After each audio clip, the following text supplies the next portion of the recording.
नमस्कार मित्रांनो, सहर्ष स्वागत आहे आपल्या मराठी मास्तरच्या यूट्यूब चॅनलमध्ये. घेऊन आलो होतो अजून एक नवीन अपडेट. मित्रांनो, संवर्ग 1ची बदली प्रक्रिया पूर्ण झाली आहे. जिल्हांतर्गत बदली प्रक्रियेमध्ये आता संवर्ग 2 हा टप्पा सुरू आहे. सध्या दिनांक 19 जुलै ते 22 जुलैपर्यंत आपण संवर्ग 2चे फॉर्म 4 दिवसात भरून घ्यायचे आहेत. मित्रांनो, आजच्या व्हिडिओमध्ये संवर्ग 2साठी फॉर्म भरताना आपण कोणती काळजी घेतली पाहिजे, संवर्ग 2मध्ये आपल्याला कुठल्या शिक्षकांची पदे दिसणार आहेत, कुठल्या शाळा भरता येणार आहेत आणि शाळांचा प्रेफरन्स कसा निवडायचा, फॉर्म सबमिट कसं करायचा, ह्या सर्व गोष्टी आपण बघणार आहोत. सर्वप्रथम मी लॉग इन करत आहे. लॉग इन केल्यानंतर आपण पुढच्या गोष्टी बघणार आहोत. आता मी लॉग इन केलेलं आहे. इथे बघा, लॉग इन झाल्यानंतर सर्वप्रथम आपण आता भाषा बदलून घेऊया. भाषा मराठी करतो. त्यानंतर इथे फेज 3मध्ये आपलं काम आहे. फेज 3मध्ये आपल्याला आपलं वेळापत्रक बघता येईल.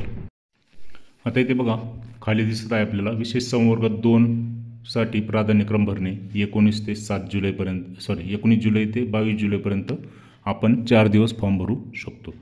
आता प्रत्यक्ष फॉर्म कसा भरायचा, डाव्या बाजूला जिल्हांतर्गतमध्ये 2 नंबरचा अर्ज ह्या टॅबवर क्लिक करायचा आहे. अर्ज टॅबवर क्लिक केल्यानंतर आपल्याला आपल्या संवर्गाचा विशेष संवर्ग भाग 2चा अर्ज बघण्यासाठी आणि भरण्यासाठी मिळेल. तुम्ही विशेष संवर्ग 3मध्ये असाल किंवा 4मध्ये असाल तर खाली सर आता एकाच संवर्गात आहे, त्याच्यामुळे त्यांना एकच संवर्ग दिसतोय. तुम्ही जेवढे संवर्गात आहे ते सर्व त्यावेळी ते दिसणार आहेत. अर्ज पाहामध्ये क्लिक केल्यानंतर आपली जनरल माहिती, शाळेमधील अंतर दिसते, तुमचा जातीचा प्रवर्ग म्हणजे तुम्ही संवर्ग 1मध्ये कुठल्या याच्यात, तर सर पहिले दोघे जिल्हा परिषद शिक्षक आहेत, त्याच्यामुळे त्यांचं इथे 1 नंबर दिसतं. तुमचा त्याप्रमाणे तुम्ही भरल्याप्रमाणे त्यांच्या जोडीदाराचं नाव इथं आलेलं आहे बघा. तुम्ही जर खाजगी शिक्षकांचं भरलं असेल तर शिक्षकांचं काहीच येत नाही, इथं शाळा क्रमांक वगैरे काही नाही. हे दोघे जेडपी असल्यामुळे इथे त्या मॅडमच्या शाळेचं नाव, त्यांचं UPS आणि त्यांच्या शाळेचं त्यांचं नाव सुद्धा इथे शाळा नंबर सुद्धा येत आहे. आता इथे बघा, सेम समोर एकसारखंच प्राधान्य निवडा असं येते. प्राधान्य निवडामध्ये गेल्यानंतर आपल्याला इथे किमान 1 निवड म्हणजे कमीत कमी 1 निवड करायची आहे आणि 0पैकी 30 निवडी आता सध्या आपण निवडलेल्या नाही. आता सर्वप्रथम आपण तालुका निवडूया. जिल्ह्यातला आपल्या जो तालुक्यामध्ये शाळा द्यायच्या आहे, लक्षात ठेवायचे 30 किलोमीटरच्या आपल्या जोडीदाराच्या 30 किलोमीटरच्या आतल्या शाळा आपल्याला इथे निवडावं लागणार आहे. तसं आपल्याला लिहून द्यायचं आहे. आता तालुक्यामधल्या 30 किलोमीटरच्या आतल्या आपण इथे दिसत आहे बघा. आता इथे ही जी शाळा आहे, इथे दोघे संवर्ग 1चे लोक होते. आता इथे बघा, निव्वळ रिक्त पदे 2 दाखवलेली आहेत. इथे दिसत मला एकूण मंजूर पदे 2 आहे, कार्यरत पदे 2 आहे आणि दोन्ही संवर्ग 1मध्ये शिक्षक बदली होऊन गेलेले आहेत, त्याच्यामुळे त्यांची निव्वळ रिक्त पदे इथे 2 दिसत आहेत. आता ही शाळा आपण जोडा करूया. शाळा जोडल्यानंतर त्याच्यानंतर आपल्याला अजून पुढचा प्राधान्य निवडायचा आहे. तुम्ही डायरेक्ट शेवटी सेव्ह केलं तरी चालेल, सेव्ह करून सबमिट केलं तरी चालेल, सगळे प्राधान्य जोडून घेतले तरी चालते, नो प्रॉब्लेम. इथे बघा, आपल्याला कमीत कमी 1 निवडायचे, 1 निवडली तरी आपला फॉर्म सबमिट होत असतो. इथे त्याच्यानंतर आपण दुसरी एक शाळा घेतो. त्या शाळेमध्ये तुम्हाला दाखवतो की आपल्याला बदली पात्रचे शिक्षक घेता येतात का ते बघूया आपण. आता इथे बघा, ही शाळा आहे आमच्या केंद्रातली. या शाळेमध्ये निव्वळ रिक्त पद 1 आहे, बदली पात्रचं रिक्त पद 1 आहे. आता बघा, ही शाळा आहे. इथं आपल्याला बदली पात्र रिक्त पद 1 आहे आणि बदली पात्र रिक्त 1 असून सुद्धा आपल्याला ही शाळा आपल्याला जोडता येते. बदली पात्र रिक्त पद याचाच अर्थ तिथले शिक्षक जे आहे ते बदली पात्र आहे तरी आपल्याला शाळा जोडता येते. म्हणजे आपण बदली पात्राची सुद्धा जागा मागू शकतो.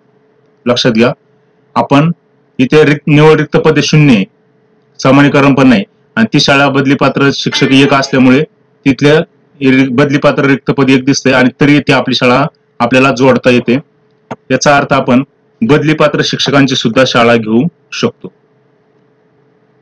आता मी हे 3 शाळा घेतल्या. मला समजा ही शाळा वर घ्यायची 2 नंबरला, तर मी इथं क्लिक करीन, ही शाळा वर आली. 1 नंबरला ही नकोय मला 1 नंबरला ही घ्यायची, ही सुद्धा आता वर घेतली. मला ही 1 नंबरला नकोय, खालची 1 नंबरला पाहिजे, तर ते खाली वर आपण करू शकतो. सेव्ह करा फॉर्म. सेव्ह केल्यानंतर सबमिट केल्याशिवाय आपला फॉर्म कुठल्याही प्रकारे आपल्याला याच्यामध्ये फायनल होत नाही. ठीक आहे, 1 जरी शाळा भरली तरी तुम्ही फॉर्म सबमिट करू शकता, एकापेक्षा जास्त शाळा भरल्या तरी तुम्ही सबमिट करू शकता. सबमिट करा फॉर्म. इथे आपला OTP येतो. OTP सुद्धा जोडीदाराला नाही जात, फक्त आपला एक OTP येतो. OTP टाकल्यानंतर सबमिट केल्यानंतर आपला फॉर्म सबमिट होतो आणि फॉर्म सबमिट झाल्यानंतर तुम्ही फॉर्म परत सुद्धा घेऊ शकता. ते तुम्हाला आपण मागच्या व्हिडिओमध्ये दाखवलेलं आहे की फॉर्म परत कसं घ्यायचं ते. अशा प्रकारे आता इथे बघा आपण ही प्राधान्यक्रम सेव्ह केलेले असल्यामुळे इथे दिसतात लगेच, पण आपण अजून फॉर्म सबमिट केलेला नाही. याद्यामध्ये तुम्ही आपल्या तालुक्यातल्या आपल्या जिल्ह्यातल्या सगळ्या शिक्षकांची याद्या बघू शकतात. कोण कोण बदली पात्र आहे, कोण बदली अधिकार प्राप्त 1, 2 कोण कोण आहेत ते बघू शकतो इथं. त्याच्यानंतर वर्ग 1 मधील शिक्षक जे आहेत त्यांचा सुद्धा आपण इथे अप्रूव्ह ऍप्लिकेशन सुद्धा बघू शकतो. म्हणजे पात्र, रिजेक्शन म्हणजे अपात्र मध्ये सुद्धा कोण कोण शिक्षक आहे ते बघू शकतो. अप्रूव्ह मध्ये करा. त्यानंतर आपण एक्सेल शीट PDF सुद्धा डाउनलोड करू शकतो. जिल्हा निवडा, आपला तालुका निवडा, म्हणजे तालुक्यातली तुम्हाला सिनियरिटी लक्षात येईल.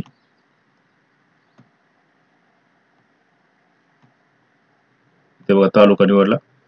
आता हे तालुक्यामध्ये जसे जसे सिनियर असतील सिनियरिटीनुसार सगळ्यात 1 नंबर सरांची सिनियरिटी, नंतर अशा प्रकारे तुम्हाला तालुक्यातल्या सिनियरिटीनुसार आपल्या सिनियर व्यक्तीचे आपण व्हिडिओ बनवून बघितलेला आहे की सिनियर व्यक्तीचे कसे फॉर्म भरलेले असेल त्यांनी, तर त्यांचा पसंतीक्रम सुद्धा आपल्याला बघता येतो.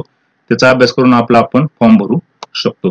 अशा प्रकारे अगदी सोप्या पद्धतीने तुम्ही संवर्ग 2 मध्ये फॉर्म भरू शकता, फॉर्म विड्रॉ करू शकता, पुन्हा नव्याने फॉर्म भरू शकता, प्रेफरन्स बदलू शकता. आणि लक्षात घ्या तुम्हाला निव्वळ रिक्त जागा आणि बदली पात्र शिक्षकांच्या जागा सुद्धा इथे दिसत आहे. याचाच अर्थ बदली पात्र शिक्षकांच्या जागा ज्या आहेत त्या संपूर्णपणे रिक्त दाखवलेल्या आहेत. बदली पात्र शिक्षकांची 100% बदली होणार आहे.